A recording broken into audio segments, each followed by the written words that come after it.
Pemirsa, di setiap revisi proyeksi asumsi makro APBN, pertumbuhan ekonomi menjadi salah satu fokus dari banyak pihak. Nah, kita akan coba lihat pemirsa bagaimana pertumbuhan ekonomi Indonesia dalam beberapa tahun terakhir, mulai dari 2015 sampai dengan 2020, di mana 2020 ini merupakan proyeksi terbaru dari pemerintah, dalam hal ini Kementerian Keuangan. Langsung saja kita lihat grafisnya, bagaimana pertumbuhan ekonomi Indonesia dalam beberapa bulan terakhir. Data yang berhasil dirangkum oleh tim redaksi kami, pemirsa, kita akan coba lihat dari 2015 sampai dengan 2020, di mana 2020 ini merupakan proyeksi terbaru dari Kementerian Keuangan.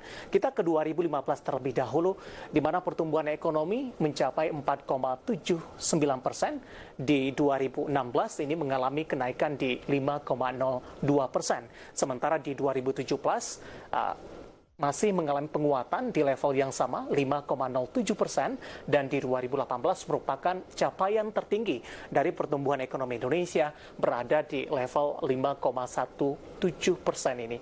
Sementara di 2019 ini kembali mengalami koreksi di 5,02%. Sementara di 2020 akibat pandemi COVID-19 ini sangat-sangat mempengaruhi pertumbuhan ekonomi Indonesia, meskipun di kuartal pertama belum mencatatkan minus, namun di kuartal kedua di 2020 ini banyak pihak yang memproyeksikan tekanan akan lebih dalam. Kondisi ini membuat dari pemerintah, dalam hal ini Kementerian Keuangan, merevisi ini. Proyeksinya adalah di 2020 di 0,4 sampai dengan minus di 1,0% ini.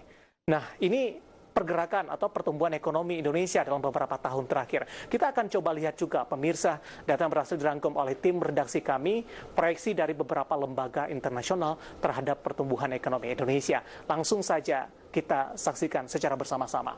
Ini ada beberapa lembaga dunia untuk proyeksinya dari pertumbuhan ekonomi Indonesia di 2020. Kita ke Bank Dunia terlebih dahulu, di mana Bank Dunia ini mematok target untuk pertumbuhan ekonomi Indonesia di tahun 2020 di 0%, pemirsa. Sementara untuk OECD ini lebih ekstrim lagi, di mana skenario terburuk pertumbuhan ekonomi Indonesia bisa mencapai minus di 3,9% sampai dengan 2,8%. Ini kisaran dari OECD, di mana minus di 3,9% untuk skenario terburuknya. Nah, kita akan coba lihat untuk IDB. IDB ini memproyeksikan pertumbuhan ekonomi Indonesia di tahun 2020 adalah minus di 1,0%.